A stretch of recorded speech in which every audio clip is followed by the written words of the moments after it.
magníficos referentes, cada uno en su disciplina. En el caso de Coraima, bueno, pues lleva 7 años en el sector de la industria creativa audiovisual de Málaga, emprendedora, y Alex Esteve pues es un realizador español que ha trabajado con grandes clientes también. Ahora se van a presentar cada uno de ellos, que nos cuenten un poco cuál es su trayectoria, cómo empezaron, con qué clientes trabajan, y abordaremos pues diferentes aspectos relacionados con lo que es la vida del hacedor de películas, del filmmaker.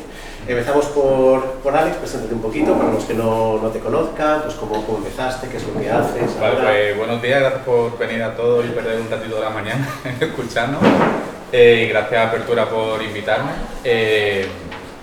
Bueno, yo empecé en el 2008-2009, empecé a interesarme por el mundo del cortometraje, y entonces estuve en varios talleres de realización de cortometrajes y tal, y a partir de ahí ya me interesé mucho por el mundo audiovisual. En 2015 fundé Borneo, que es mi productora, y bueno, sobre todo estoy centrado en proyectos de moda.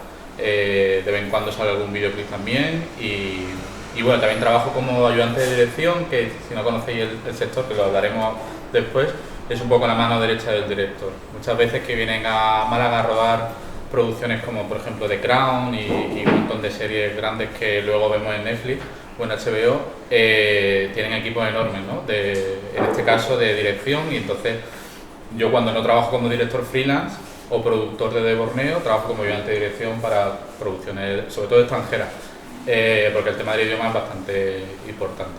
Y bueno, decían marcas, pues bueno, he trabajado con marcas de moda como, no sé, como Dior o como Garnier, o también he trabajado para marcas como Uber, bueno, con muchas productoras británicas también que vienen aquí a España a rodar. Y bueno, si me acuerdo más marcas, de todas formas, bueno, en la página web de la productora de Borneo o la mía de como director de Alex Esteve, tenéis ahí el currículum, que también, que supongo que son menos interesantes, que al final el currículum cada uno tiene el suyo, ¿no? Pero bueno, contento de estar aquí, y que luego creo que al final hay una ronda de preguntas, cualquier duda que tengáis, pues que la hagáis. Coraima. Vale. Pues nada, igual, gracias por invitarme, y por también estar aquí alumnos míos también. Bueno, yo soy Coraima, o Corima, o como me llamen 50 veces. Soy más chica que él, yo tengo 27 años. Lo digo porque yo he trabajado o me he colado en tu rodaje, sí, para aprender al principio. Y bueno, yo fundé, con 17 años decidí dedicarme a esto. Y siempre he tenido muy claro, siempre he tenido la idea de hacer una productora, de dirigir, una cosa como tenía muy claro en mi mente. Y después de 10 años, pues nada, al principio empecé con Índigo, que es mi productora, igual que Borneo en su caso, pues yo Índigo. Y ahí empecé como a colarme por un poco para, de alguna manera, descubrirme. Empecé haciendo primeros vídeos, me colaba en los rodajes de Ale, me colaba en rodajes internacionales.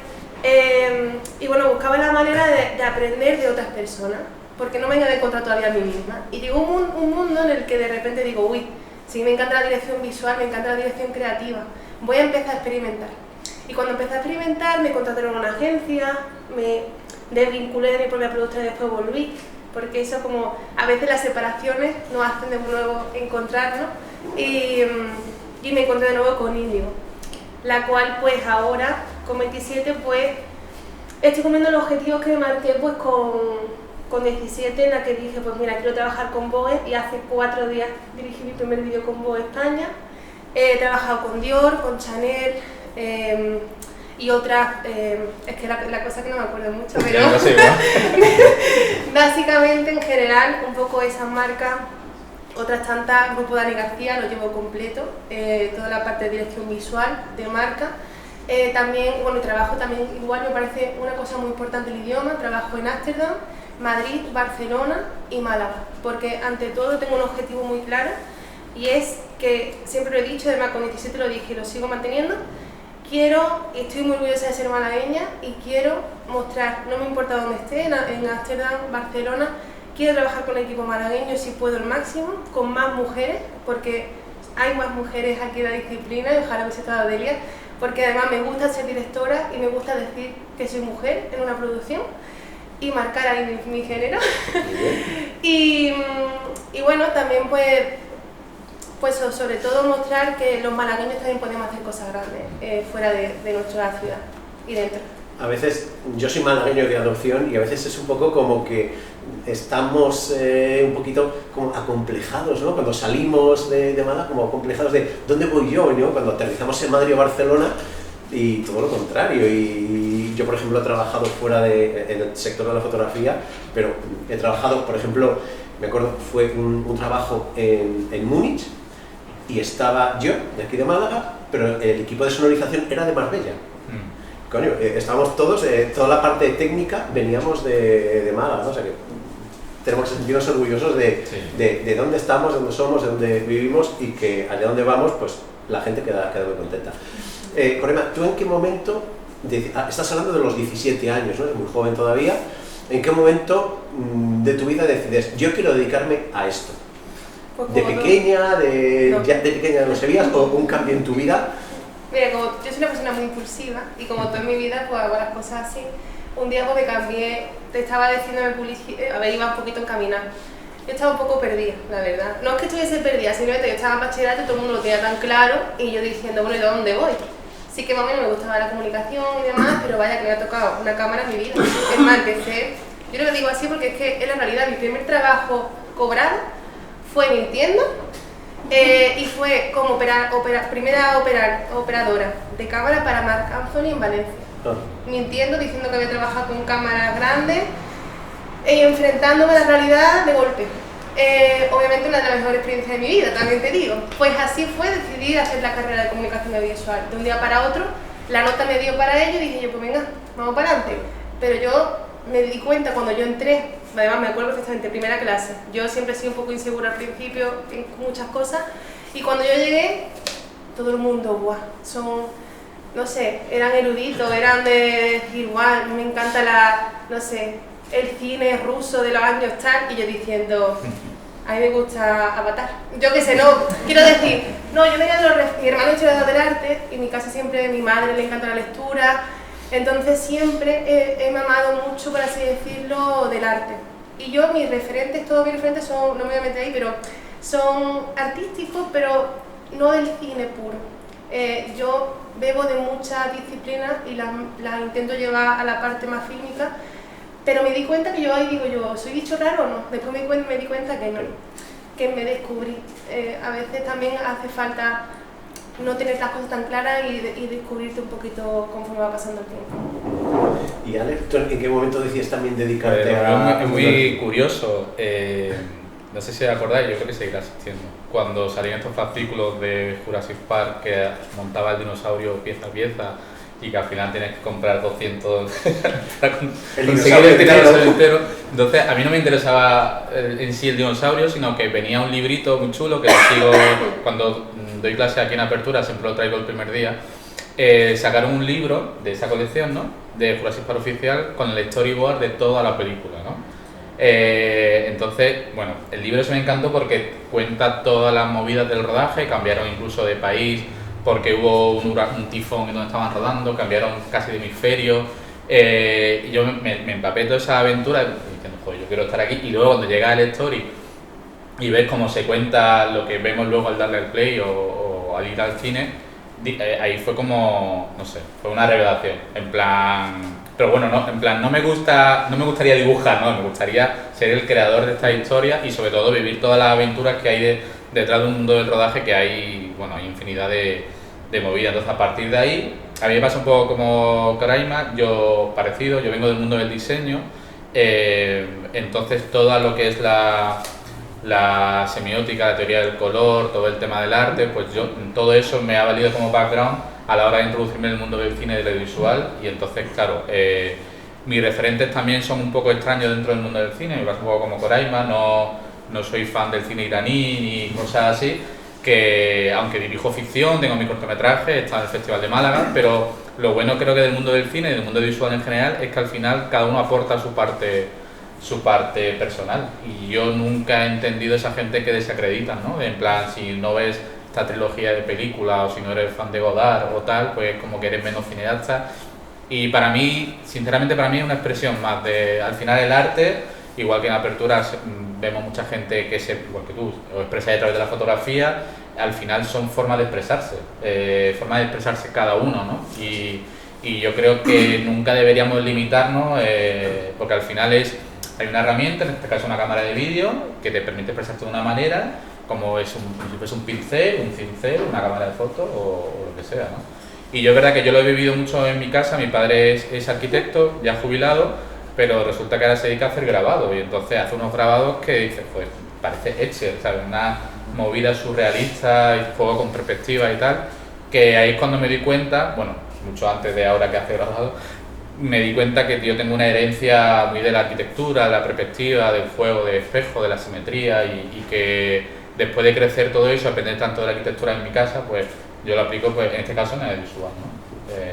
Y bueno, empecé por ahí, empecé haciendo un taller donde conocí a Gracia Querejeta, la directora, hice un corto y bueno, ahí es cuando me di cuenta que me gustaba. De hecho, la prueba es que fue un corto dirigido entre 4 personas y ninguno de esas otras 3 personas se dedican a esto. Entonces para mí fue una revelación de quiero seguir por aquí. Es complicado, ahora hablaremos del mundo laboral y eso, pero lo importante es como nunca decaer y seguir para adelante. Antes en la mesa redonda de fotografía hablábamos de cómo ha ido cambiando todo el panorama, ¿no? A nivel técnico, a nivel tendencias, etcétera. ¿Qué cambios habéis notado vosotros desde que empezasteis hasta ahora? ¿Y cómo os habéis adaptado a esos cambios? Por ahí más si quieres, el que quieras, cualquiera. Bueno, a ver, ha habido lo que se llama, ¿no?, la democratización de un poco de la tecnología en general. Creo que ha hecho más bien que mal en general, porque al final, claro, yo cuando empecé, los cortos los hacía con cámaras de fotos que hacían algunos vídeos. O sea, que no, ahora es totalmente al contrario, ¿no? O sea, tenemos cualquier cámara, bueno, con el móvil ya si quisiéramos, ¿no? Se puede hacer lo que queramos, ¿no? Evidentemente hay una diferencia tecnológica y técnica que tiene, todas las cámaras tienen sus limitaciones y creo que luego lo hablaremos, la diferencia de trabajar con una cámara DSLR o casi ya mirrorless, que es lo que se usa más, con una cámara de cine, ¿no? Hay diferencias notables de calidad y los aparatos están creados para una cosa concreta, no olvidemos eso. También hay que tener en cuenta para qué estamos creando la pieza, ¿no? No es lo mismo hacer una película para presentar en un festival de cine que a lo mejor piezas en redes sociales, ¿no? Quiere decir que para cada cosa podemos usar distintas herramientas. Las diferencias que he visto es eso, que antes era un poco más complicado, pero que creo que gracias a nivel tecnológico que hayan apreciado todas estas cámaras te permiten experimentar y sobre todo lo que es la técnica, ¿no? Que al final es como la fotografía, tienes que ser de obturación, de apertura, tal, y entonces al final cuando aprendes todo eso, cuando vas a una cámara de cine profesional, realmente las técnicas son las mismas. Simplemente pues el menú de otra manera, la cámara se comporta de otra manera, ya hablamos de óptica, de cómo incide la luz, en función de cada óptica hace una cosa, hablamos de filtros también delante de cámara, pero yo creo que el que se haya democratizado tanto, creo que te ayuda a ser curioso, a experimentar con la cámara casi de juguete que tienes en casa y ya te va adentrando en el mundo y creo que ha ayudado bastante, porque también las cámaras de cine son imposibles de tener son cámaras que cuestan 30 y 40.000 euros, cuando rodamos con esas cámaras hablamos siempre de alquileres, entonces claro, hasta que tú adquieres o tienes la oportunidad de tocar esas cámaras, tienes todo un abanico de otro tipo de cosas para experimentar. Al final, para mí la cámara, también creo que soy un director raro porque soy un director que también me meto mucho en la fotografía, la dirección de fotografía. Para mí es todo igual, o sea, simplemente que técnicamente pues esta tiene más capacidad para hacer ciertas cosas, pero al final, como yo soy muy curioso, pues cámara que tenía, me entraba un amigo que tenía oye, déjamela, yo me pegaba fines de semana, por ejemplo, llevando la cámara a los límites de, bueno, esto dice que hace hasta 120, bueno, en mi caso mi época eran 60 fotogramas por segundo, vamos a hacer algo con líquido, o sea, guarreamos allí, íbamos a un garaje, jugamos con miel, tiramos pelotas y llevábamos la cámara a los límites, ¿no? En plan, a ver cómo se comporta esto, ¿no? Y vas aprendiendo y de repente lo pones a cámara lenta y ves que que la imagen te fliquea porque es distinta velocidad la corriente eléctrica a una velocidad, entonces al final dices, ¿por qué pasa esto? ¿No? Entonces empiezas a curiosear y empiezas a aprender a través de la curiosidad, ¿no? Que es muy distinto que coger un libro y velocidad de obturación, es la velocidad, ¿sabes? creo que es importante indagar en aparatos que tenemos y tal y sobre todo consumir mucho audiovisual y decir, oye, me gustaría saber cómo hacer esto. Igual que la fotografía, yo siempre le animo a la gente, oye, veo una fotografía que me gusta, ¿pero por qué te gusta? Por la composición, por el color, venga, pues vamos a intentar llegar a eso. Replicarla de tal manera, porque a la hora de replicarla y conseguir algo parecido, ya la técnica le pierde el respeto y el miedo, y entonces es cuando ya sales tú y dices, voy a hacer lo que quiera, porque ya puedo hacerlo.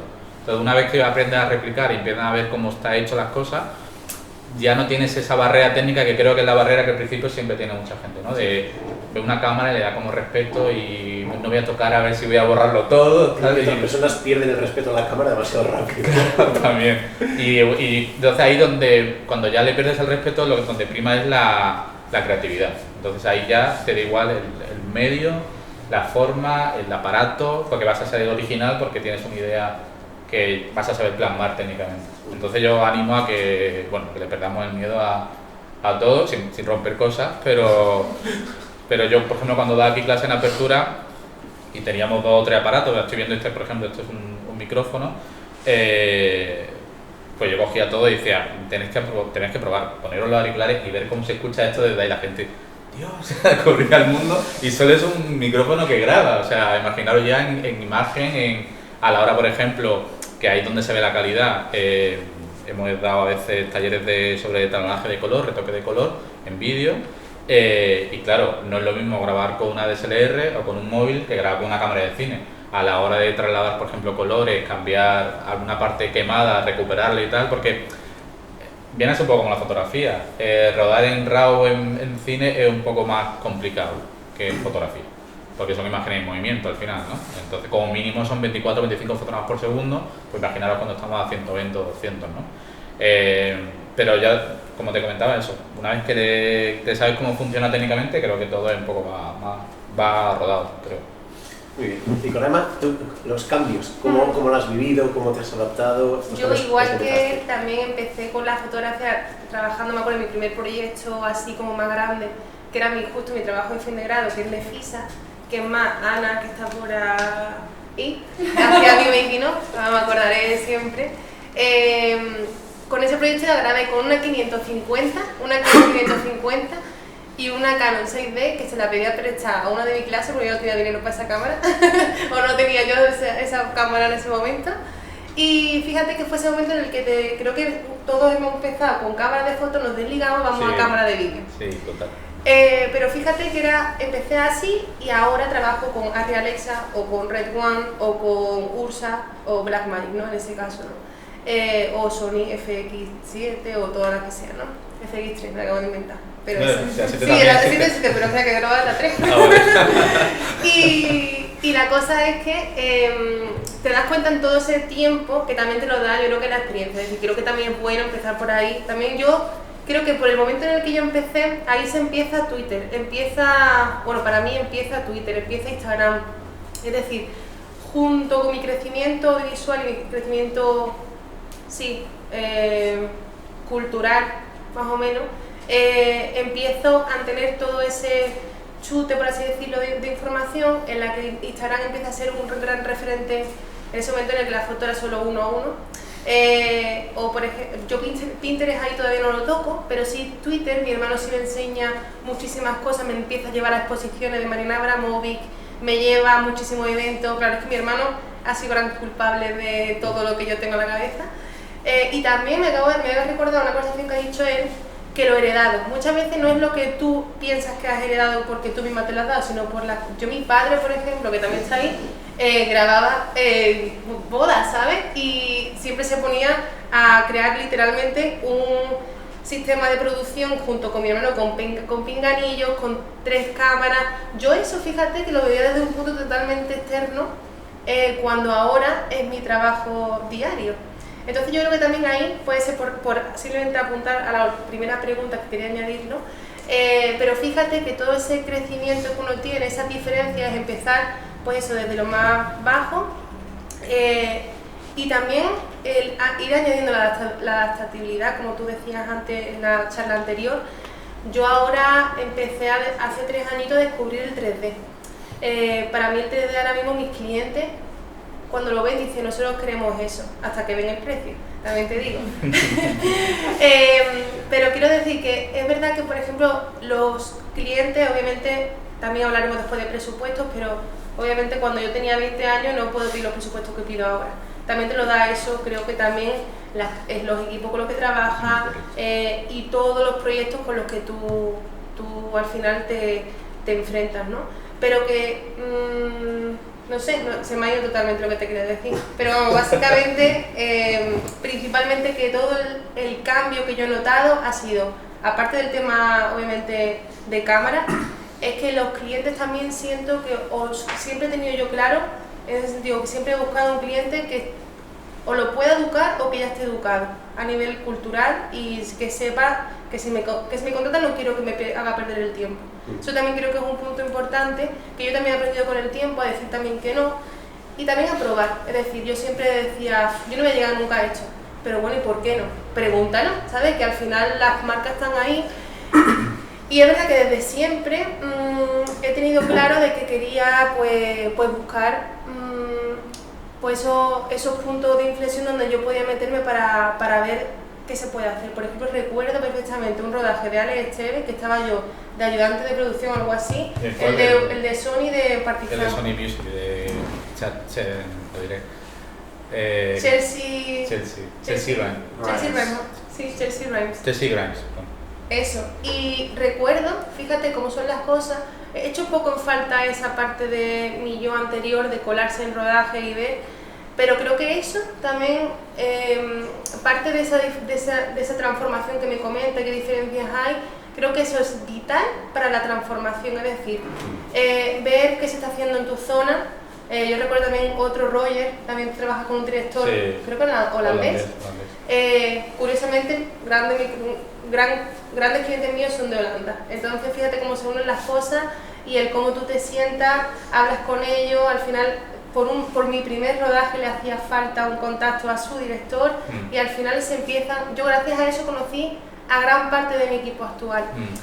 Esa es la transformación por la que yo me voy, en la que creo que todas las conexiones que tú hagas en el ahora, en el pasado, te hacen el ahora, ¿no? Total. Y bueno, fíjate, no tenía yo una idea de que iba a tener una charla con Alex, con el cual para mí es un gran referente, siempre lo ha sido. Y incluso yo me acuerdo de ver su Instagram y de decir, yo me encantaría trabajar con él. Ahora puedo decir que es compañero, aunque nos llevamos, no sé si te estoy diciendo viejo, perdón. No es eso, que para mí, a ver, piensa que para mí a nivel laboral él lleva mucha marca aquí ya en Málaga. Para mí Borneo también es un gran referente, entonces pues notar que eso está, ¿sabes? Está aquí cerca y que lo puedo considerar ya, no igual, pero está ahí, pues me parece igual, no sé. Y que eso es importante notarse que uno se transforma y que va. Y como dice a Rosalía, hay que transformarse. El colarte en sus rodajes ha generado vínculo, ¿no? Sí, fue en un rodaje para Sony Music. Bueno, de hecho nació Borneo así. Me llamaron un mes y me dijeron, queremos rodar en Málaga con una cantante nueva. Y bueno, primero, hola, somos Sony Music UK. Y yo, ¿te tiembla la...? Digo, te has equivocado seguro. Y me dice, no, que queremos rodar un videoclip y tal. Y me hacía mucha gracia porque todo esto viene porque alguien de la discográfica veraneaba de pequeño aquí en Málaga. Y le gustaba mucho... es que está risa. O sea, puedo decir que fui la última persona que rodó dentro del Onda Pasadena antes de que se muriera el Onda Pasadena, pero porque ellos pensaban que todo Málaga era como el Onda Pasadena. O sea, por dentro un sitio decadente, con las paredes pegajosas, entonces querían rodar en Málaga, o sea, a diferencia que The Crown viene aquí a rodar, porque puedes rodar como si estuvieses en Europa o en 1000 sitios, a ellos querían rodar porque ellos pensaban que el interior de los bares eran todos como en Onda Pasadena. sitio decadente, con carteles rotos, una bombilla colgando, y claro, me dijeron eso y dije, bueno, a ver, el Onda Pasadena sigue existiendo, vamos, le quedaba un mes para cerrar, bueno, y para derribarse. Digo, pero no hay mucho más sitios así, nos pegamos como 3 fines de semana, que era cuando abrían los garitos, yendo a todos los antros de Málaga, y había pocas opciones, pero todavía quedaba antros, ¿no? Y así fue como cuando me llamaron de un mes para otro, dije, bueno, esto no es un trabajo para Alex Esteve, yo necesito un poco, como dice Coraima, necesito montar un equipo entero. Yo conocía a mucha gente, pero nunca había hecho una producción desde la producción ejecutiva, en ese caso, ¿no? Y desde la ayudante de dirección, que yo también, ¿no? Y bueno, pues de un mes para otro fundé Borneo, contraté a la gente, busqué el equipo, busqué las localizaciones, cerramos contratos con Sony Music y con la productora británica y bueno, y salió muy bien. Luego el tema del presupuesto, es verdad que al principio te da miedo porque son cantidades muy grandes, pues tienes que contratar a mucha gente, ¿no? Y a veces la experiencia, bueno, ahora un poco como dice ella, el pasado te hace tu presente, te das cuenta que el presupuesto era bajo cuando de repente, es que esto fue muy bueno. Rodamos en un hotel, ¿no? En la azotea, bueno, entre muchas localizaciones, fue una azotea de un hotel, y el Málaga Center, creo que está ahí al otro lado del río, que tiene, bueno, allí al otro lado del río, y al lado del Tribunal de los Pobres, al otro lado. Y de repente llegan, aterrizan y me empiezan a presentar. Está Chelsea, está su madre, este es el director de Sony Music, la secretaria del director de Sony Music. O sea, de repente vinieron como 20 personas y dice, ah, vale, o sea, que me estabais recortando el presupuesto porque al final se ha venido medio Sony Music a 5 días a Málaga, que se está de puta madre, ¿no? Y entonces cuando te das cuenta que la negociación es importante, saber lo que necesitas y lo que no necesitas, porque ellos evidentemente siempre van a tirar, el cliente siempre va a tirar para abajo, ¿no? Pero luego después de muchos presupuestos y muchos rodajes que no han salido, te das cuenta que las cosas tienen un precio. Y investigar, porque justo esa artista era una artista descubierta por Dua Lipa, que era una de sus mejores amigas. De hecho, sí, de hecho ella pero todavía letrista de Dua Lipa. Ella escribe las letras a muchas canciones suyas. Muchas veces es investigar también al cliente. Yo ahora tengo una producción que me han contratado desde Londres, que voy en noviembre a rodar una cosa en Madrid, y me pongo ya a investigar con quién estaba yo hablando, que por cierto, primero lo típico de te mandan un correo y dicen 3 personas y tú dices, vale, muy bien, tenemos un Zoom. Yo pensando que va a ser chavales, ¿no? Me meto y veo a 3 señores de 70 años hablando británico muy cerrados, sí. Y además unos buenos despachos, ¿sabes? Tú dices, y yo pensaba que cobrarles barato, lo siento, pero aquí vamos a apretar un poquito. Lo que quiero decir es que tampoco que sea tonto, muchas veces tenemos susto con el tema de los presupuestos, y también es verdad que yo siento cada vez más, o ahora me siento un poco más tranquila en cuanto cuando lanzo un presupuesto, es que no tengo tanto miedo, que antes lo tenía un montón. También importante asesorarse a nivel laboral, a nivel de abogacía y demás, porque al final es importante tener un buen presupuesto firmado, sí, y con unas buenas cláusulas, sí, porque no te metas después un tiro. Y, o sea, tú misma no te metas un tiro. Y después es verdad que también es importante, aparte de la investigación y demás, es un poco que cuando lo presentas, bueno, también le expliques por qué. Al final muchas veces no tienes por qué justificar tanto por qué vale tu trabajo así. No, bueno, lo vale, sí, y punto. Es que ya llega un punto en el que al principio yo he llegado a cobrar vídeos y me da igual de hablar de precios porque me da exactamente igual, he cobrado un vídeo 150 euros. Ahora puedo subirle un 0 más o 2 ceros más incluso. Entonces, ahora ya eso lo hago un poco sin temblar. Hay momentos que sí se tiembla porque uno quiere tener un presupuesto y es verdad que muchas veces existe la esclavitud laboral que no se ve, que es muy bonita la marca, pero no va la esclavitud que dentro, ¿sabes? Sí. Eso también hay que verlo y hay que ser, pero también mi padre muchas veces me dice eso, es que muchas veces también tienes que invertir en ti mismo. Es decir, yo recuerdo un proyecto que yo hice hace 2 años que se llama Bloom, me lo publicaron en Vanity Fair, me lo publicaron en Vogue, me lo publicaron en muchos sitios. Me gasté 750 euros en la producción, nadie cobró. Pero sí cobraron a la vez, te explico por qué. 2 años después me dio 2 años de trabajo. La facturación que yo tenía en mi empresa, que por cierto ha sido estos 2 años mucho mejor que los anteriores, incluso siendo pandemia, en pandemia era la facturación más alta que yo he tenido en mi vida. en ese momento me di cuenta que... Ya me he perdido otra vez, madre mía, cómo estoy, perdona. Estaba hablando de que te costó 750 y que supongo que gente de tu equipo luego a partir de cobro, pero no habían cobrado por lo cobrado. Pero supongo que de rentó de otra manera, ¿no? Sí, claro, o sea, ahora mi director de foto de ese momento, hace 4 días lo contraté en Barcelona, toda la gente que ha trabajado conmigo, ya sea Islada, que han sido también, que son 2 chicos que trabajan aquí en Málaga, también han trabajado conmigo con presupuesto grande. Es decir, que al final, bueno, y aparte, que es importante invertir en el sentido de que el dinero a veces viene y va, pero es verdad que hay producciones que te compensan, no hay que hacer todo por la publicidad, pero hay que saber cuál sí y cuál no. Entonces, tampoco no se pueden reír de ti, pero también tú te puedes reír un poquito de ellos, en el sentido de decir, vale, pero yo he trabajado con esto, que al final te da caché, puedes subir presupuesto. Y lo último que quiero apuntar, que también era de la otra charla, que decíais mucho sobre el tema de la fotografía, con el tema de los presupuestos que teníais miedo. Yo no sé una fotografía, pero sí en un vídeo, y Alex también tú no me lo puedes decir, yo sí siento que hay unos estándares de yo sé cuánto vale un gaffer. Y es esa tarifa y no menos. Sí. Además, lo peleo bastante bien. En ese sentido, lo peleamos bastante bien, de decir, mira, un gaffer te cuesta mínimo 400 euros, porque es lo que vale el día. Y si no lo pagas, pues no pagues no compres no tienes que tener una Realexa. Ubícate, ¿sabes, no? Esa fotografía es inviable. Se ha intentado hacer alguna vez algún tipo de tarifas, pero es inviable. Por seguir un poco relacionado con lo que estabas comentando de proyectarse y también a nivel personal, centrándonos un poquito en la parte local. Festival de Cine de Málaga.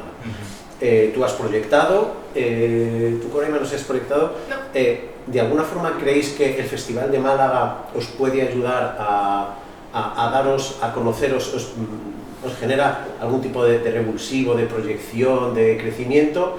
¿O es más algo porque tengo que estar, o dices, mira, pues prefiero no meterme porque al final me lleva más lío, no me genera tanto beneficio a medio o largo plazo? Pues yo, desde mi experiencia, yo diría que sí y no, y voy a explicar 2 partes.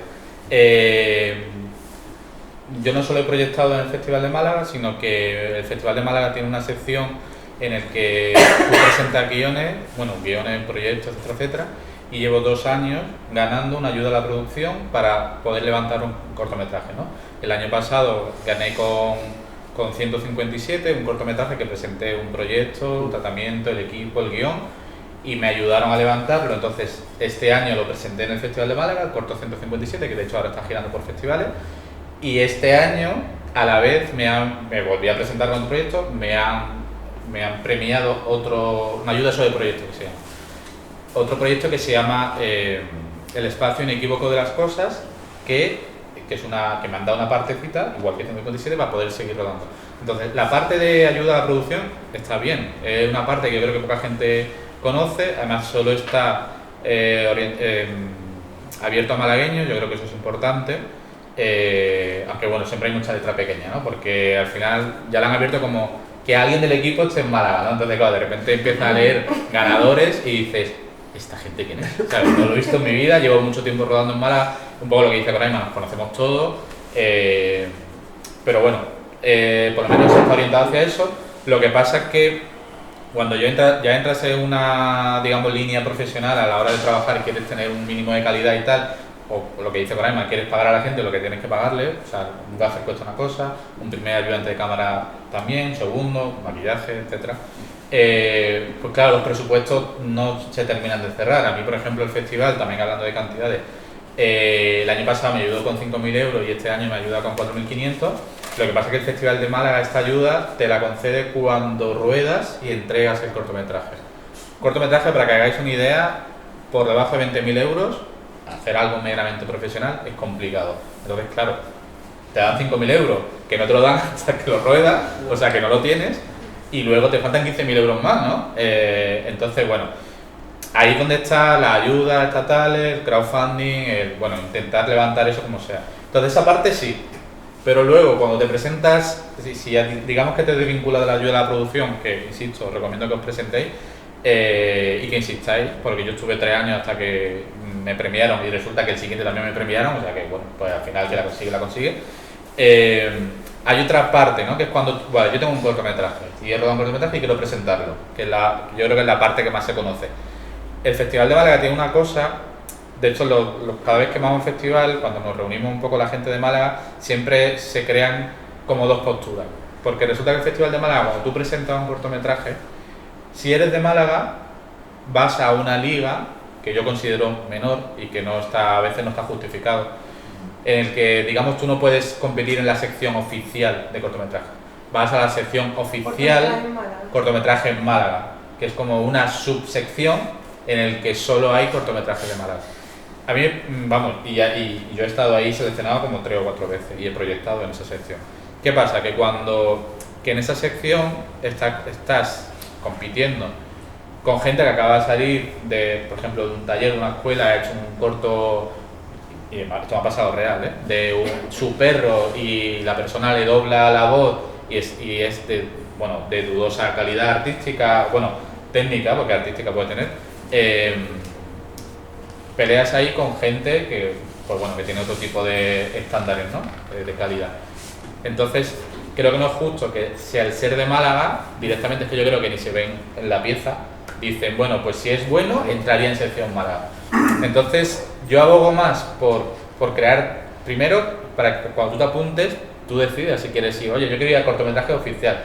No paso, si no paso el corte, no pasa nada. Pero yo no he dicho que me apuntes en sección Málaga, en cortometraje en Málaga, porque de verdad que son dos ligas distintas. Casi, perdona, es como desvirtuar un poquito, ¿no? Como es de Málaga, vas al cajón desastre, ¿no? Es así, es un poco, nunca entenderé, además es el único festival que yo me he apuntado que tú presentas el corto y ya veremos a qué sección vas. O sea, tú normalmente en un festival, tú decides, supongo que en fotografía es igual, decides a qué categorías te quieres presentar. Entonces, bueno, estaría bien que eso cambiase un poco. Pero bueno, sí animo a que, vamos, sí, creo que siempre digo lo mismo cuando me seleccionan, siempre digo a la gente lo mismo, en plan, oye, no paréis de rodar y de presentar y de moveros, porque al final esto es un tema de movimiento y de no oxidarse, ¿no? Entonces, a mí sí me ha ayudado porque con esto de la ayuda a la producción, bueno, al final conseguir estar en un festival seleccionado siempre es crear currículum, ¿no?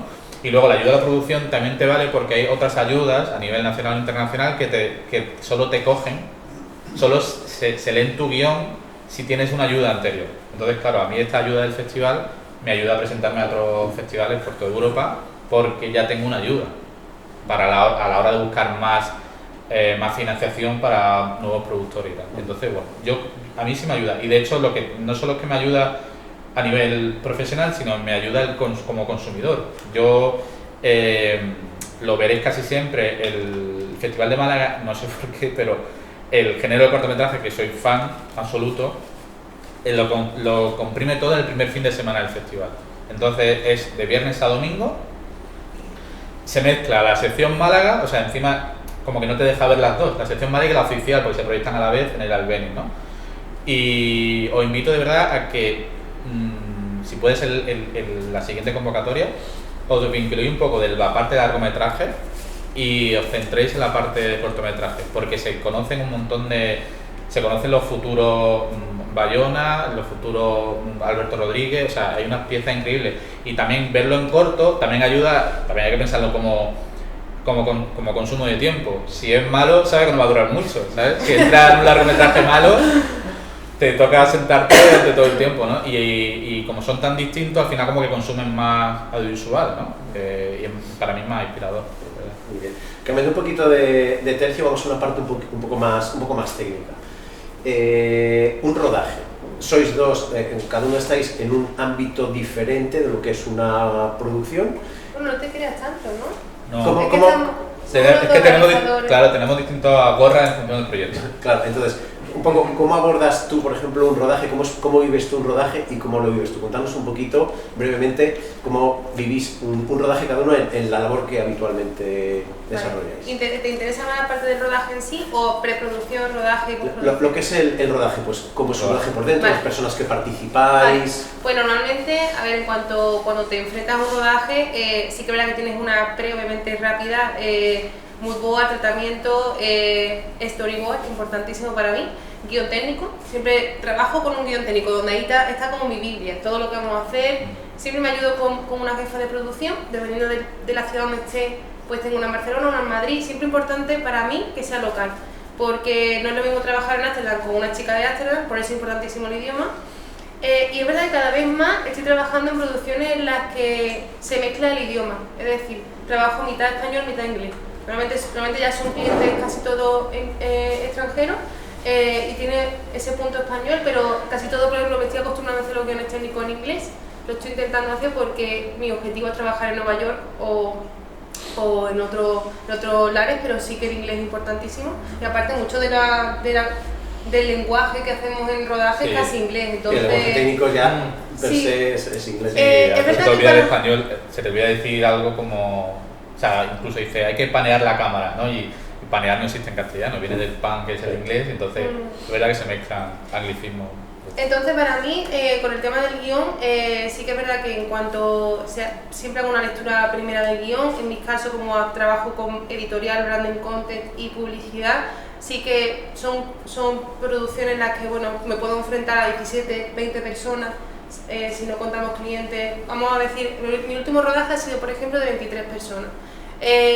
Otro mucho más pequeño, rodaje de 10 personas o de 5, que no pasa nada, cada uno pues sus necesidades. Y es verdad que en el rodaje yo sí que siento que me caracterizo por tener las cosas muy cuadriculadas, pues solo un 10% dejo a la aventura. Pero normalmente, ¿por qué? Porque tengo una responsabilidad con el cliente que también es mi contacto directo normalmente, y sí que va todo con un tratamiento y un dossier en el que me aseguro de que lo que vamos a hacer es exactamente lo que hemos dicho. Trabajo en combo, siempre tengo un combo. El combo, para quien no lo sepa, es básicamente en la pantalla que tiene el director, en la que tiene sonorización propia para que esté sentado y pueda ver toda la producción realizarse. Y si no, también obtienes el combo móvil, ¿no? Que ese también me gusta mucho, ese está chulo. y nada, pues el trabajo pues prácticamente dependiendo de la jornada. Es verdad que en publicidad, la publicidad que yo estoy haciendo no dura más de dos jornadas por presupuesto, va todo muy rápido. Y en cuanto se termina el rodaje, un visionado, bueno, previamente hay un chequeo de cámara y demás, que normalmente no hago yo. Y nada, pues un buen trabajo con el director de fotografía, que haya muchísimo entendimiento. Para mí la fotografía es muy muy importante. Y bueno, esa parte del director de fotografía para mí creo que es como la persona que tiene que ser más cercana a ti, o así lo siento yo. Es con la que me da confianza prácticamente en el rodaje y maquillaje también, pero bueno. Y nada, importante el ayudante de dirección. Tengo una trabaja contigo como ayudante de dirección. y nada, después pues rápidamente cuando termina el rodaje, pues nada, chequeito rápido. Y normalmente los clientes quieren, en mi caso cuando son producciones en las que la edición va externa, se envía rápido el material para que esté ya. Y si no, ya en cuanto a eso, postproducción y envío rapidísimo. Y ya está, esa es rápidamente el resumen. Es un poco parecido, dependiendo de la producción, somos 3 o 5 personas o podemos llegar a ser, entonces están producciones de, cuando a lo mejor trabajo como yo en dirección, de 200 personas cuando hemos trabajado aquí con The Crown, ¿no? Al final, el trabajo es el mismo, ¿no? Simplemente que hace falta más personas, ¿no? Por ejemplo, una cámara de cine, una de las grandes diferencias con una DSLR es que una cámara de cine para que funcione le hace falta 3 personas, por ejemplo, ¿no? O sea, el que lo opera, el que enfoca, ¿vale? Que es el foquista, que suele ser el primer ayudante de cámara, y el segundo ayudante de cámara, que al final es el que te está trayendo todo el tema de ópticas, el que te hace la claca. O sea, los equipos son mínimos por departamento. Bueno, cámaras siempre tiene que tener 3, trabajas con esas cámaras, ¿no? Luego, comunicación, como dice Coraima, ¿no? Yo siempre hablo mucho con estilismo, maquillaje, dirección de fotografía, y luego el ayudante de dirección es el que tiene la información de todo.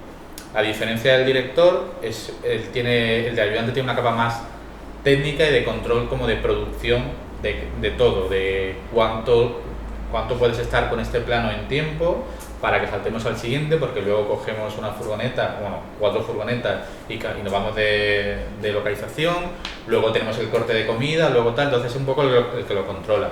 Un buen ayudante de dirección deja que el director solo esté en la parte creativa y no tenga ningún tipo de preocupación.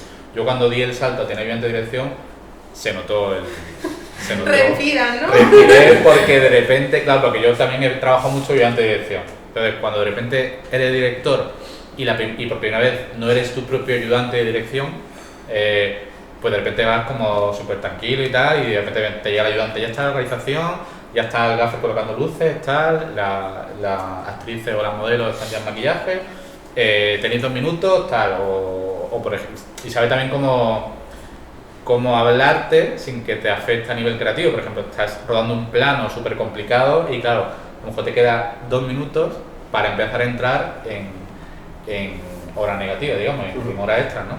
Entonces te viene y te dice, la última toma, la última toma, o sea, llevas 17 tomas, empiezas a sudar. Seguro que alguna de las 17 tomas de este plano te gustará, así que necesitamos, porque además que son casi psicólogos, porque te dicen, es que si no haces no llegas a la luz bonita que te gusta, que entra por la escalera, ¿te acuerdas? Pues como hagas otra toma, no llegas allí por la hora, digo, joder, entonces saben cómo lidiar, ¿no? Y también, realmente, porque sí. rápido de eso, es importante también de la experiencia que no te ha gustado el ayudante de dirección. Yo he tenido un caso concreto en el que perdí 5 planos, además me acuerdo todavía, o sea, cuando tú pierdes 5 planos de tu rodaje, eso se te llega al corazón, ¿sabes? No por nada, sino porque es un proyecto que tú tratas tanto y perder 5 es como, además ya empieza como una tensión, por eso es importante también para mí el ayudante de dirección es muy importante también, y porque sobre todo que los de la LIU también es bastante guay, porque es que así lo he sentido también yo. Además el ayudante de dirección, al contrario de lo que piensa la gente, es al que se le escucha con acción, corte, entonces al director no se le escucha, en un rodaje profesional no se le escucha. Que además es curioso, ¿no? Porque cuando empiezas a aprender el cine y ves a un tipo gritando, venga y tal, dices, mira, ese es el director, y dices, no, ese es el ayudante. El director normalmente, cuando vas por la calle y ves un rodaje, el director igual ni lo ves, porque está metido en una habitación con un combo, como dice Coraima, con 2 monitores, pegado a, muchas veces hace falta más cargo de rodaje. El script, que es la persona que está viendo, por ejemplo, si tenemos línea de guión, que no se salte ninguna línea de guión, es la típica persona que lo habéis visto en muchos memes, de los relojes que se cambian de sitio, las bebidas que suben y decrecen, los cigarros, o sea, hay una persona que se encarga de la continuidad, ¿vale? Esa es la persona del script. Luego maquillaje, vestuario, alguien de efectos especiales, por ejemplo, yo he rodado muchos videoclips con efectos especiales y tiene que haber alguien que supervise, porque no solo es colocar un croma, o sea, colocar un croma, luego rodar un plate que es quitando el croma y quitando todo y solo lo que es el paisaje, gente de sonido, el de sonido de otro que puede ir, o uno solo, pueden ser 3, porque puede haber un jefe de sonido y luego 2 pertiguistas en función de los diálogos. Eléctrico, claro, ya el mundo de la fotografía tiene el director de foto, el gaffer, que es el que manda un poco sobre el mundo de las luces, y luego todos los eléctricos, que son los que ejecutan todo lo que dice el gaffer, que es lo que le ha dicho el director de foto. O sea, el director de foto le indica técnicamente qué necesita y el gaffer lo ve allí pegando voces. Bueno, suele ser ya, gracias a Dios, con pinganillo, ya no te enteras. De hecho, muy curioso porque el mundo de los eléctricos, que es un gremio de los que están más como autoprotegidos con el tema de los salarios, en Málaga, por ejemplo, llegaron a un acuerdo porque claro, venían muchas producciones de fuera y tiraban los precios. Entonces, como son muchos, llegaron a hacer un grupo y dijeron, mira, nuestra tarifa mínima, además creo que son así, 250, 300, 330, jornada, precio jornada, ¿no? Y entonces son como unos pequeños lemmings, porque tú los ves en rodaje, casi no los ves, y te empiezan a colocar un palio de 4x4 o de 8x8, y siempre lo primero que llegan es, se ponen su propio canal, suelen estar en el 4 normalmente, y no hacen un ruido, y los ves moviéndose un montón, van por delante, y claro, el gaffer solo habla con el ayudante de dirección, y van construyendo, van levantando máquinas, tal, y levantando focazos así, y no hacen un ruido, ¿verdad? Y además son los que más cargan, son los que más tiempo están en rodaje, porque son los que cargan todos los hierros. Ellos se llaman entre ellos compañeros del metal, compañeros del metal, ¿sabes? Porque levantan muchas estructuras metálicas, muchos focos, y son los que primero llegan porque hay que descargar todo eso, y los últimos que se van porque hay que desmontar todo aquello, ¿no? Es verdad que en dirección tenemos la suerte de que ahí se dice corten y no tenemos que hacer nada y adiós, ¿sabes? No tienes que quedarte. El ayudante de dirección sí, pues se tiene que encargar que la gente se desprocese, que eso es fuera vestuario, fuera maquillaje, parece una tontería, pero a veces es casi una guardería, porque como te toca un actor que es un poco especial, que se te escapa, te tienes que cerciorar de que entra en su furgoneta y se lo llevan al hotel, en plan, oye, yo lo vi entrando en la furgoneta, porque a lo mejor al día siguiente te llega como 4 horas tarde, Y entonces la culpa es, ¿pero tú lo viste salir? Sí, sí, que bueno, entonces ya, a partir de que ya lo hemos dejado en el hotel, ya lo que haga, tal. Pero es muy curioso porque es como una gran familia que durante un tiempo concreto pues conoce mucha gente y obligatoriamente hay mucha relación. Y otra cosa muy importante de rodaje que yo lo aprendí al principio, porque hay cosas que lo aprende a base de palo. Y es que cada departamento tiene su jefe y digamos que las jerarquías son muy importantes, ¿no? Entonces yo me acuerdo de un rodaje para una serie británica en Torremolinos. Estaban rodando una escena que era como una fiesta, como en una rave, en un sitio así como abandonado, y van a rodar hacia como si fuese hacia Quedatina, y veo que hay como unas cuerdas que vi que era como que se le había dejado algunas cuerdas de algo o tal. Entonces, claro, yo era como, no sé, tercer ayudante de dirección o floor runner, que es otro cargo que está como por debajo, ¿no? Que está entre producción y dirección. Y claro, pasaba uno por allí de lo eléctrico, bueno, si era eléctrico.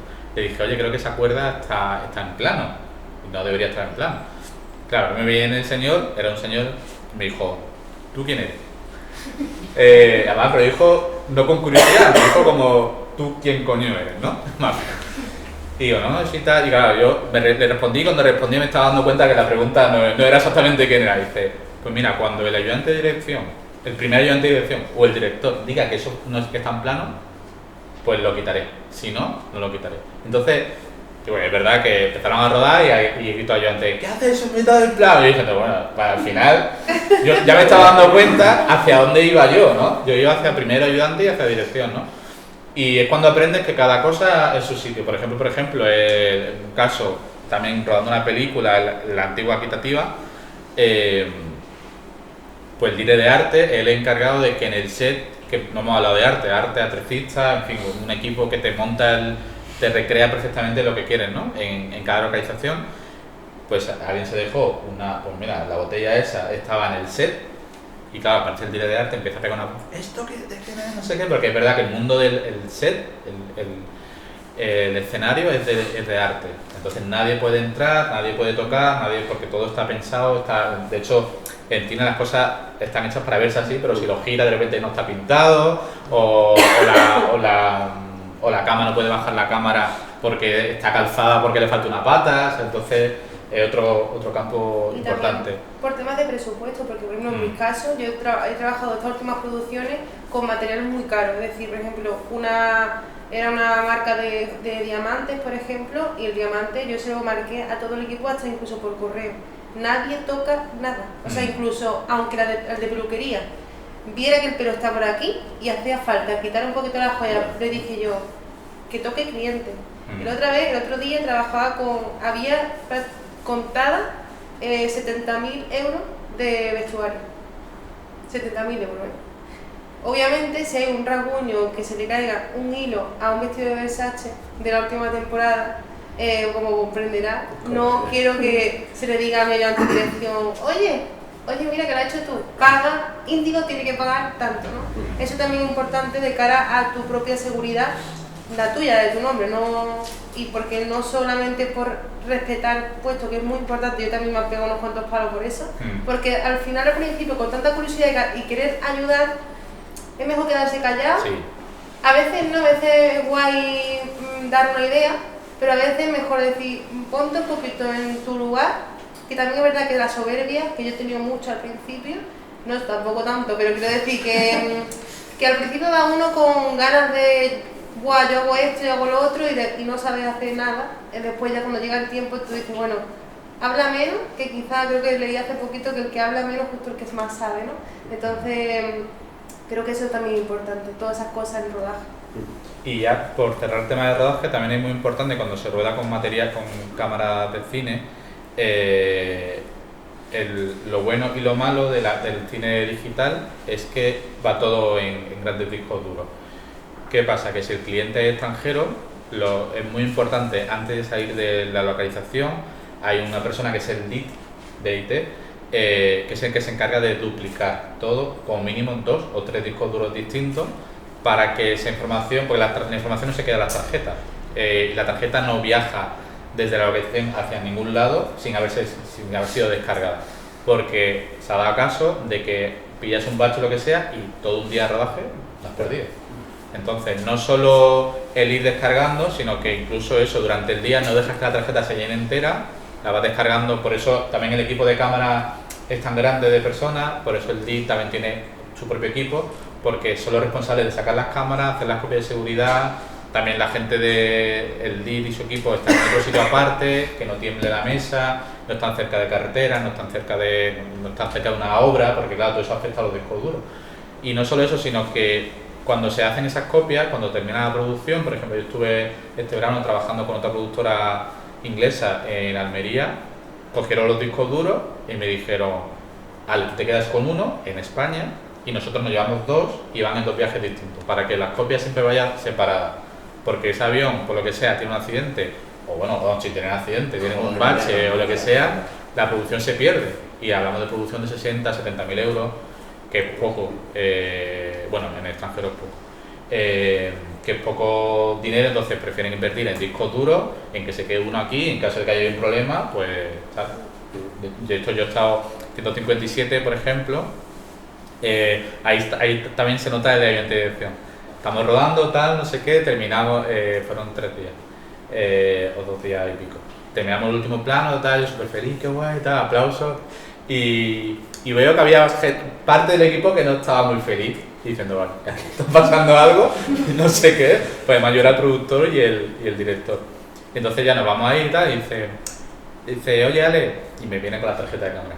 Mira, es que llevamos un rato, llevamos desde este mediodía, por lo que no te hemos querido decir nada, que no leemos la información. Aquí no tenemos ningún equipo que sea Mac, y los PC que tenemos no lo lee, la cámara, dijeron también que como que leía el último clip pero no los anteriores, y dice, joder, menudo final de rodaje.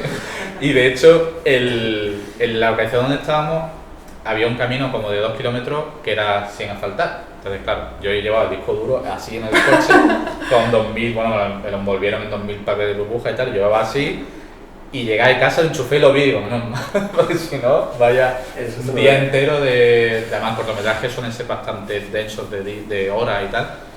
Y claro, yo cuando los vi ya conecté, pero al final le agradecí, menos mal que me lo habéis dicho al final, que bueno, igual hemos perdido todo esto, ¿no? Pero me lo habéis dicho al final y no a la mitad, porque yo ya estaría pararía el rodaje, tendría que ir a buscar un ordenador, tal. Entonces también cuando tu equipo te conoce, sabe cómo decirte las cosas. Muy bien. En cuanto al vídeo digital, aprovechando que estás hablando un poquito también del tema vídeo digital, ¿qué pros y qué contras le ves, aparte de esta zona de seguridad de la que hablabas ahora?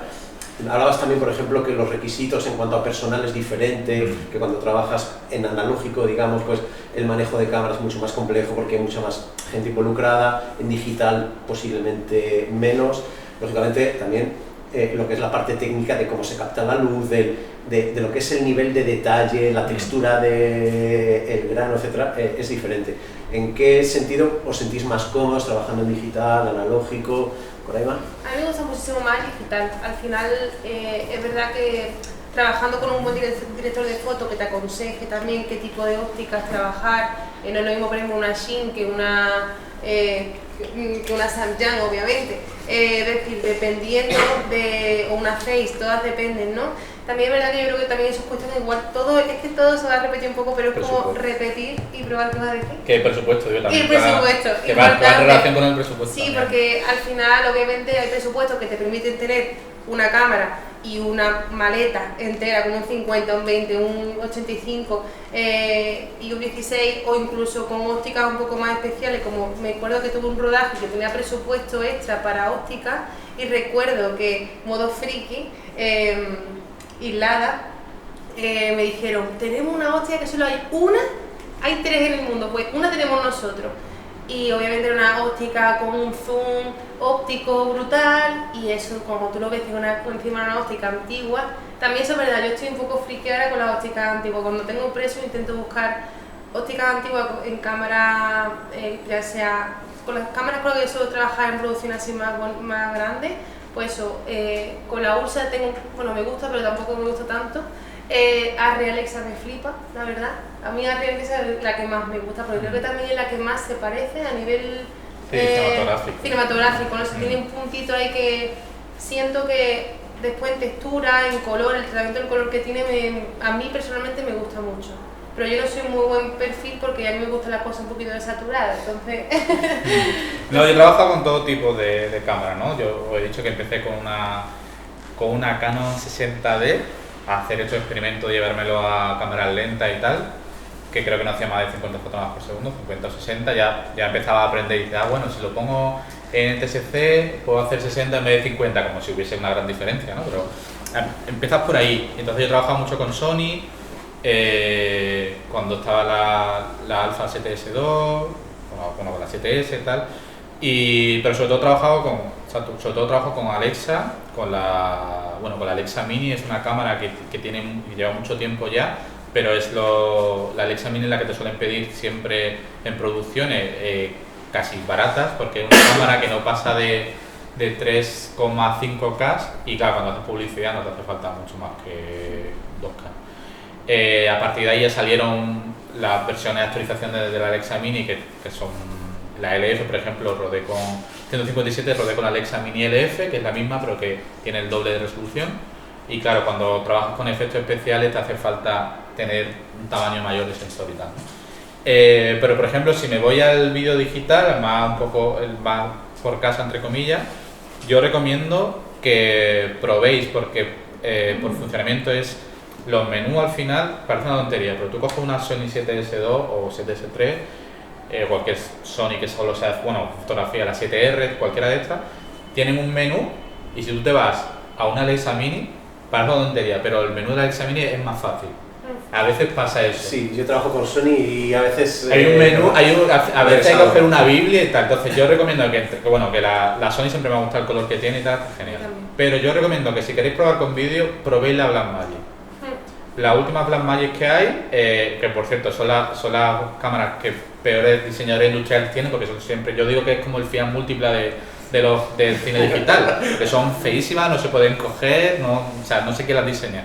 Pero por dentro los menús son súper sencillos y la calidad que tiene, ya hay gente que además si flicáis por YouTube, hay gente que ha grabado lo mismo con una Alexa Mini y con una Blackmagic y con la misma óptica y no encuentra la diferencia. Es verdad que si tú ya vas a rodaje técnicamente con lo que tú quieres, con el tipo de grano que quieres, con el tipo de color que quieres, una Blackmagic, que esa cámara es que te rueda 6K, ¿sabes? Te deja, y en RAW, en Blackmagic RAW que tiene, en V-RAW, si tiene el Blackmagic RAW, el ProRes RAW también, que es el sistema que tiene sin tener que rodar en RAW y te deja tocar bastante el color y te das resultados muy óptimos. Yo trabajo un par de veces con es que se me ha ido el nombre de la Blackmagic, pero bueno, no con las Ursa, que esto fue un salto que hicieron antes de saltar a esta última Blackmagic. Las Ursa eran más parecidas a cámaras de vídeo, más parecidas a la Alexa Mini, que son cámaras que al final la Alexa Mini es esto, pero para que funcione le hace falta un módulo de batería, el módulo de la óptica, el módulo de no sé qué, los 3 antenitas para el foquista, los TeraD, entonces como un transforme de cámara.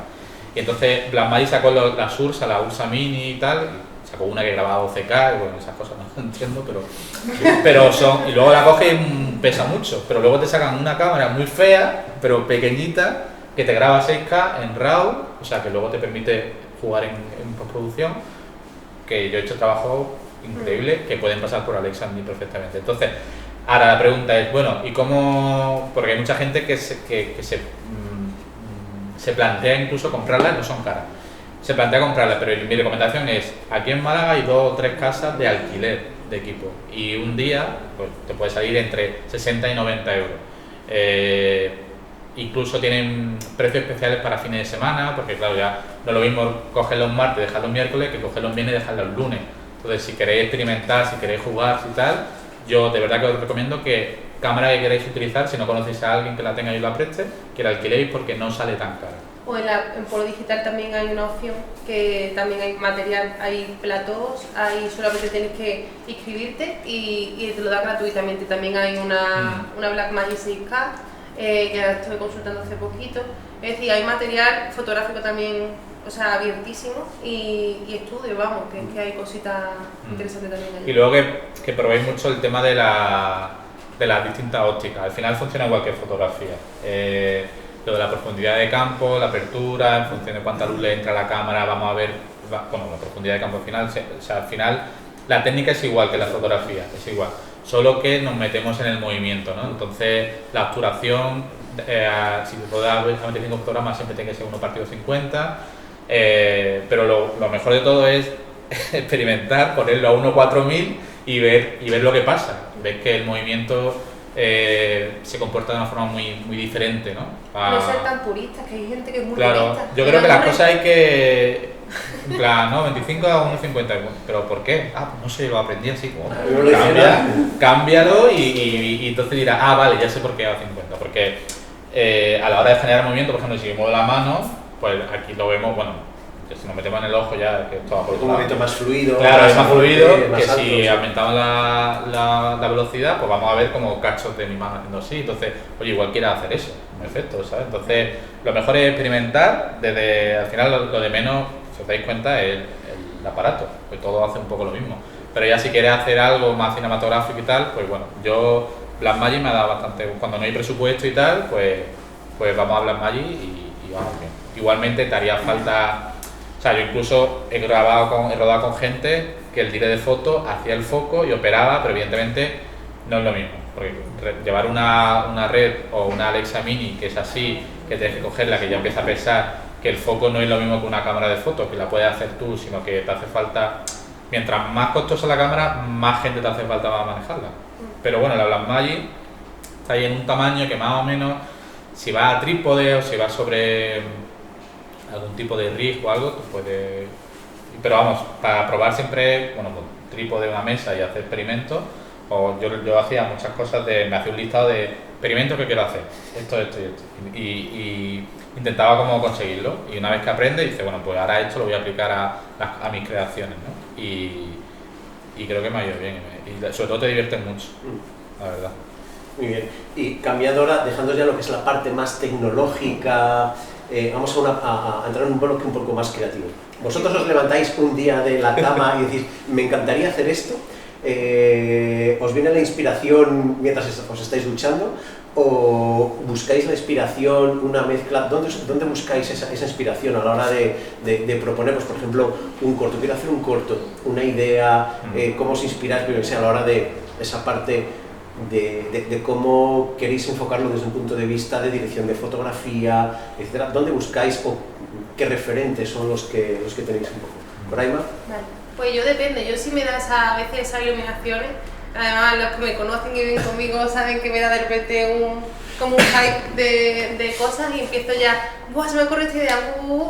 O hay otro momento que estoy en modo, no se me ocurre nada, estoy agobiada, me necesito irme a un museo. Sí es verdad que para mí tengo como para así un mantra, en cuanto me empieza a agobiar, sí es verdad que he tenido crisis creativas, no sé si también te han dado a ti, y bastante, además profundas. Pero normalmente, mira, sí que pongo un ejemplo muy claro, que sí que cuando me ha dado como muy fuerte por una idea, la he empezado a apuntar y la he dejado, si ella misma se empieza a desarrollar también, es decir, que haya un buen feedback entre la idea y yo, empiezo a darle. Es como cuando estás editando y dices, yo he hablado con un compañero justo que me encontré, que decía, hoy no tengo nada de editar, Coraima, hoy no me siento yo, y digo, es que te entiendo, porque hay momentos que tú no estás, o sea, anímicamente hablando, tú dices, es que no es el día. Seguramente otro día me pongo y soy un motor, ¿sabes? Me lo quito todo de en medio. Muchas veces me pasa que me pongo a hacer una idea y me empieza a bloquear, o incluso después recurro a otras personas de decir, oye, mira, ¿tú esto cómo lo ves? Y demás, y de repente,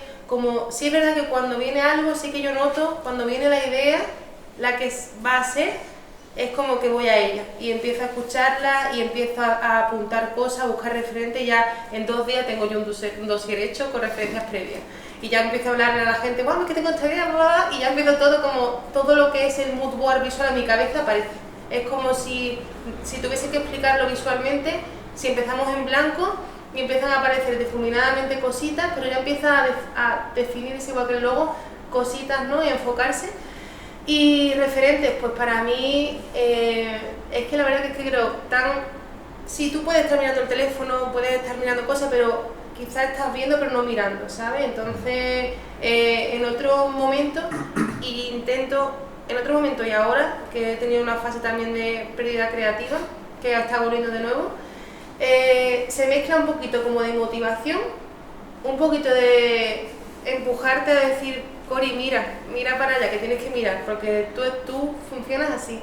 Irte al museo, irte a una exposición, viajar, irte a tomártelo con unas amigas, quitarte de hablar también. Hay una cosa que me encanta que ponía, la gente creativa también necesita hacer nada. Sí, o sea. No hacer nada también viene bien. La verdad, en una dosis concreta no puede estar de repente no hacer nada de verdad. Pero, y en cuanto a los referentes, pues mira, ya sea música, ya sea... Yo por ejemplo me inspiro mucho de la moda.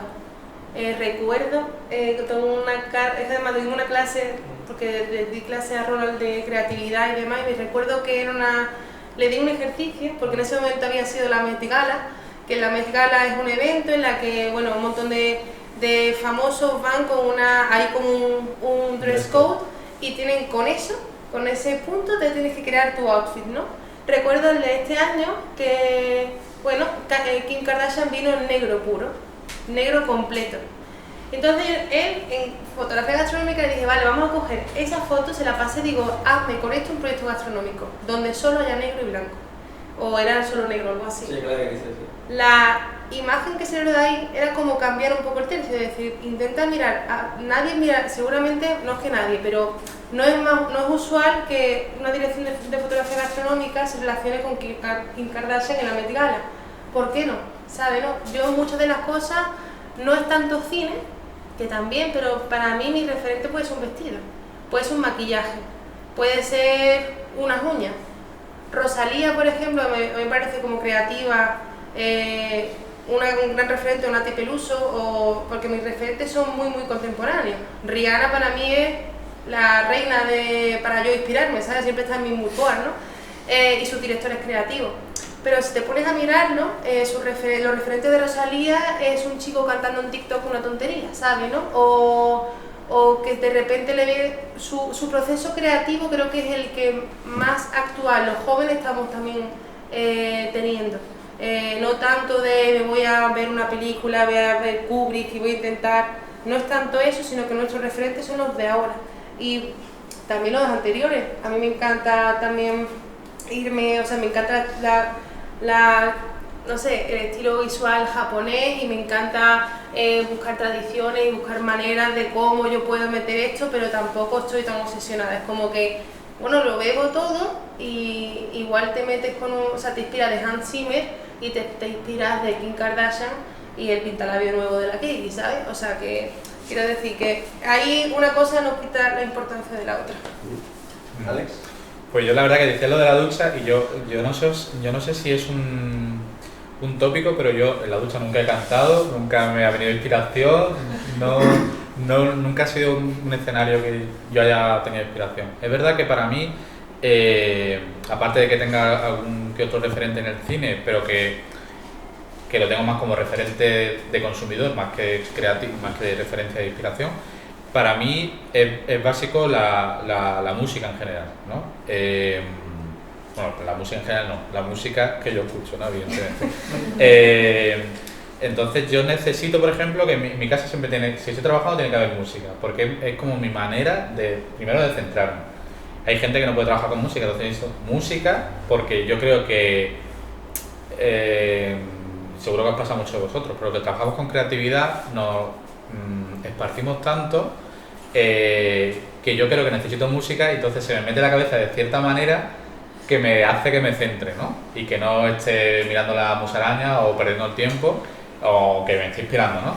Entonces para mí la música no solo me sirve para eso, sino que es mi disparador de la creatividad. Por eso para mí es fácil el mundo del videoclip, porque a mí igual que la gente, los que son grandes lectores, leen y se imaginan y se recrean en su cabeza lo que están leyendo, para mí es la música. La música, de hecho la música desde el punto de vista de las melodías, o sea, ni siquiera de lo que dicen, ¿no? O sea, me crea un ambiente que me dispara la creatividad y imagino pues, un montón no solo para esa canción, sino que de repente Sí, es como si fuese una banda sonora. Yo me pongo una canción y yo me estoy recreando la banda sonora directamente, ¿no? Eso tiene su parte buena y su parte mala, porque para la creatividad está bien, pongo música. De hecho, para 157 hice un experimento y yo escribí el guión con una serie de canciones y luego cuando terminé dije, oye, pues lo voy a compartir al mundo, porque es verdad que escuchas esa tracklist y te vienen muchas cosas de 157, o sea, al final como que se retroalimenta, ¿no? A mí me ayudó para escribir la historia y luego lo escuchas y te recuerda la historia también, ¿no? Entonces forma parte del imaginario. En el mundo del cine, pues bueno, son directores un poco extraños, como Roy Anderson, que es un tipo que es muy fotográfico. Os invito a que veáis cualquiera de sus películas. Una, por ejemplo, es el título un poco complicado. Una paloma se posó en la rama de un árbol para reflexionar sobre la existencia, ese es el título de la película. Y es un tipo que la cámara no la mueve, y a nivel composición creo que cualquier película de ese señor es una... no tanto a nivel narrativo, no tanto a nivel historia, pero cada plano de ese señor podría estar en un museo de arte contemporáneo perfectamente. Me flipa porque te das cuenta que los diálogos les da igual, o sea, todos los personajes suyos parecen que lleva talco en la cara, pero son historias y personajes muy extraños, pero como coloca la cámara, como trata el color y tal, me parece una lección siempre. Roy Anderson. Luego en fotografía, por ejemplo, otro personaje para mí que es muy curioso, que está muy cercano a la publicidad, es Erwin Olaf, que es un gran fotógrafo holandés, que tiene un poquito de Roy Anderson, o al revés, ¿no? Está muy guay.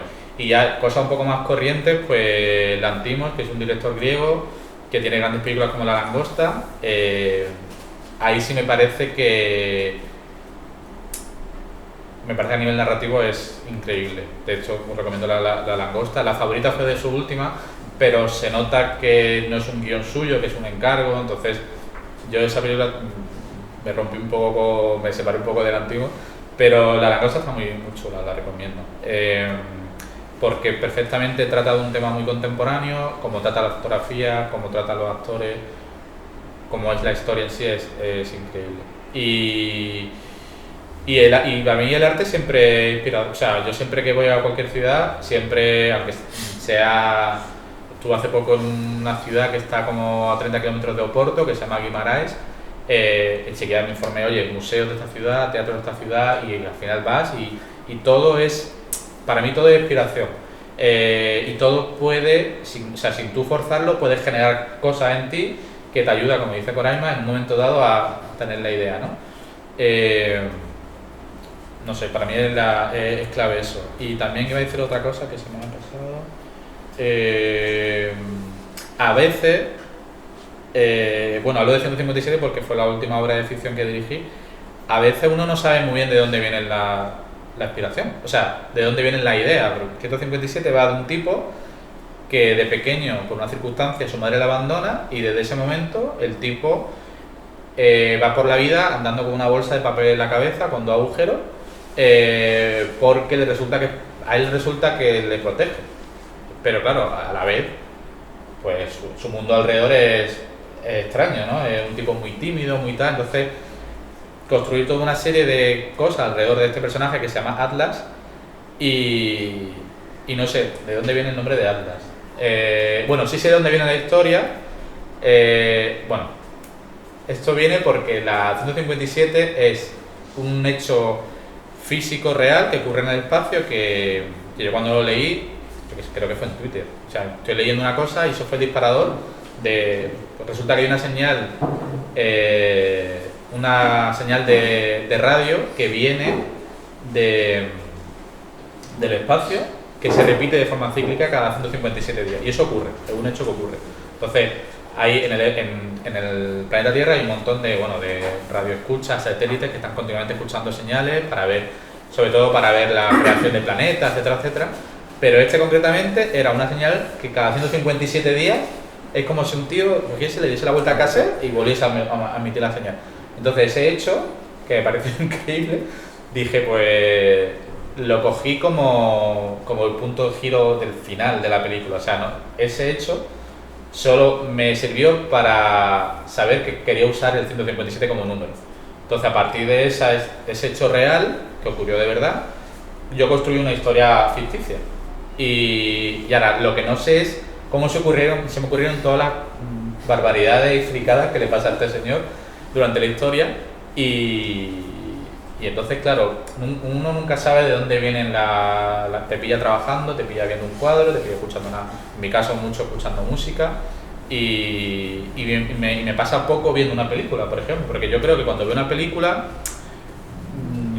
como que poco más como consumidor, aunque evidentemente, técnicamente, muchos amigos me lo dicen, yo no podía ver una película con Ale al lado, porque empieza a fijarse la luz, el raccord, no sé qué, esa cosa no estaba antes. Pero no me sirve tanto como inspiración.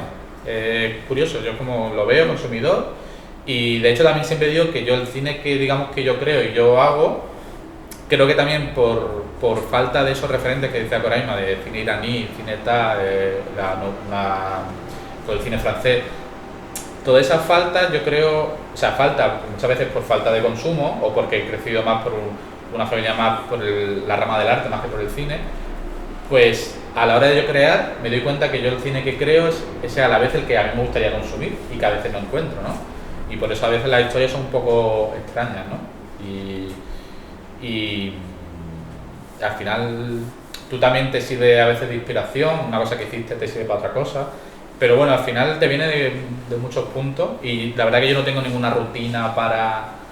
Venga, me voy a poner, ahora inspiración, ahora a ver qué me viene. Pero es verdad que muchas veces tener un deadline, una fecha y tal, a veces un poquito de presión te ayuda a ponerte las pilas, porque te pones un poco contra la espalda y la pared y tienes que entregar un tratamiento y una idea y tal, y a veces un poquito de presión, vale. La única, ya termino esta parte, la única parte que no... de estar tan vinculado con la música en general, como herramienta inspiracional, es que me ha pasado más de una vez que me llega un grupo o una canción. Entonces, claro, como la canción no me diga nada, o sea, a mí personalmente no es que la canción sea mala, ¿no? Sino que yo no tenga esa vinculación con la canción, pues yo no puedo crear para esa canción. Y en mi caso creo que es un problema, porque a lo mejor está bien producida, está genial, pero a lo mejor es género pop, que no es precisamente lo que escucho y tal. Y más de una vez he tenido que decir, oye, lo siento mucho, si ha habido confianza, lo he dicho tal cual, no veo vinculación, si no, he tenido que inventar una excusa porque me parecía un poco, oye, es que no conecto con tu canción, o sea, eso depende de que se lo diga, te lo recepciona bien o mal. Entonces a veces estoy liado de trabajo, tal, y a lo mejor me he pegado 3 semanas con la canción en bucle, ¿sabes? y no encontraba, claro, y buscaba esa banda sonora, ¿no? Que te decía que se le creen imágenes y no salía nada. Entonces, o a veces me dan una idea inicial que dice, bueno, tenemos esta idea, entonces digo, vale, me da la idea esa, que no caso, la canción no casa, pues yo creo que necesitas a alguien que haga tu idea y ya está. Entonces, a veces como un arma de doble filo. Muy bien. Voy a hacer una pregunta al público. De aquí, ¿cuántos os interesaría o cuántos os gustaría dedicaros profesionalmente a lo que hacen ellos? Al tema de grabación. ¿Qué les diríais a ellos en 1 minuto aproximadamente para animarles, para decirles, si te lo estás pensando, venga, adelante? Correcto. Pues diría que el no ya lo tiene principalmente, porque normalmente muchas de las veces en las que uno no hace las cosas porque piensa que le van a decir que no o no es para mí, entonces en ese caso lo que diría es que escribieras, que fueras pesada y pesada. Yo soy muy insistente y la gente me conoce como insistente y la gente tampoco me odia tanto, ¿sabes? Entonces sí que, o sí, pero no lo sé. Pero no sé, si tienes una idea, pues hazla porque, no sé, mañana te puedes morir, ¿sabes? Y puedes hacerlo. No sé, creo que es muy bonito y muy reconfortante. Para mí creo que la sensación más bonita que tengo a nivel profesional es ver mis imágenes en el combo. Y cuando veo que eso se cree, cuando yo por ejemplo vi Bloom, un proyecto mío, con la chica floreciéndole en la cara, literalmente fue como un propio mensaje a mí misma de decir, ¿ves cómo se puede hacer? Que no era tan complicado. Sí es complicar las cosas y paciencia. paciencia, porque yo he tardado 7 años en conseguir los criterios y las lágrimas de un taxi llegando a mi casa, pues me dicen, pues mira, para mí pensaba que era no, pero sí. ¿Y Alex? Pues yo que seáis muy curiosos, que no os paréis, que si a lo mejor no ha llegado el punto de tener una idea de hacerla, que experimentéis, que juguéis, que yo por ejemplo cuando hay algo de publicidad, yo soy el que dice no quites la publicidad, no le des para adelante, porque yo consumo mucha publicidad también como forma de ver lo que se hace. El mundo del videoclip también está muy bien porque es de donde, de hecho me pasa muchas veces que veo un videoclip y luego veo una publicidad a los 3 años y digo, pues esto es del videoclip esto es de la película tal, y entonces que no os paréis de consumir, que no os paréis de experimentar lo que queráis, y que en ese camino seguro que os llega una idea y que por supuesto que vayáis por todas.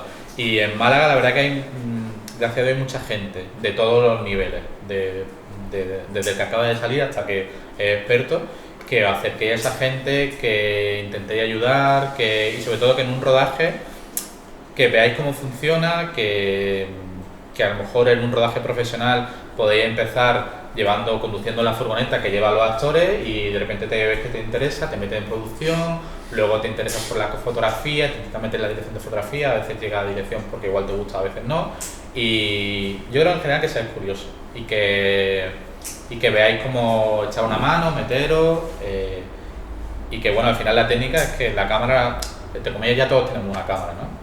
Entonces que no tanto como os forméis a través de la lectura, porque yo creo que esto es una ciencia muy de trabajar haciendo, de aprender haciendo, ¿no? Y que no os rindáis, que vaya por todo. Yo ahí un poco en ese sentido, también yo cuando empecé en la fotografía hace 13 años, el día que decidí, yo me hice la pregunta, ¿quieres intentarlo ahora? ¿O quieres dentro de 10 años preguntarte cómo te habría ido si lo hubieras intentado? Entonces, el no ya lo tenía. Sí. El que va a salir mal, lo tengo. Voy a intentar que salga bien. Sí. Ahora mismo me veo hace 13 años y digo, joder, qué decisión más buena hice. Ha salido bien. Podría haber salido mal, pero por lo menos lo he intentado. Claro. Así que, Eso es clave. uniendo un poquito todas las recomendaciones, pues adelante con todas las ilusiones que tengáis.